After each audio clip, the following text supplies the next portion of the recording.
The nation is closely watching Wisconsin's Supreme Court race in Florida's 6th Congressional District. The elections could serve as the first major bellwether for how Americans feel about Trump's agenda and the involvement of his advisor, Elon Musk.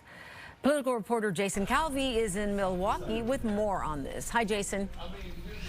Hey, yeah, so we're looking at this both as that national referendum on the first couple months of the Trump administration. He's brand new into office in January. So this is the first election both here in Wisconsin and then those special elections you mentioned in Florida, the first elections of this new Trump administration. So closely watching exactly how this plays out and if the wins and the growth in the voters that they had in 2024 translates to this off year in 2023. We're looking at voters across the state weighing in on who should control the Wisconsin Supreme Court. So I want to show you a video of people voting across battleground Wisconsin today.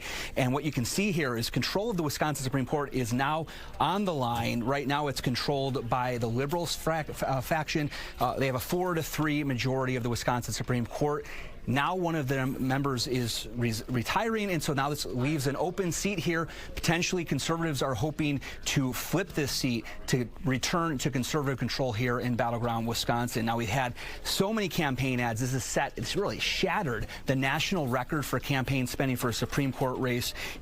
$100 million. The last record was set also in Wisconsin in 2023. That record was $56 million. And before that, you guys in Illinois had the record in 2004, $15 million. So you can see how these races have just spiked in surged with the cost for the campaigns. And so much is on the line when you think about the biggest issues that might come before the Wisconsin Supreme Court. Things like abortion, things like union rights and restrictions that the state places on public service, on government unions here in Wisconsin. So all of those are on the line as the future Supreme Court could potentially be deciding some of those controversial issues like abortion. All right, Jason, thank you. Then there is Florida. Special elections today are for 2 congressional seats in districts Trump easily won last year. Now, Democrats say GOP confidence is waning, and they see an opportunity. The special election is to fill seats vacated by former GOP Representative Matt Gaetz and National Security Advisor Mike Waltz.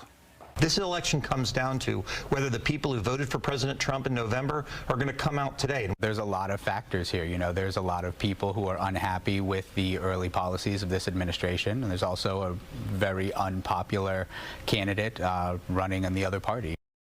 It's expected that both Republican candidates will win the open seats, but tighter than expected polling has stoked nerves among Republican Party strategists. Meantime, Democratic Party leadership remains tempered on their ability to pull off an upset in either Florida race. It is important to note the races won't tip the scales in the U.S. House.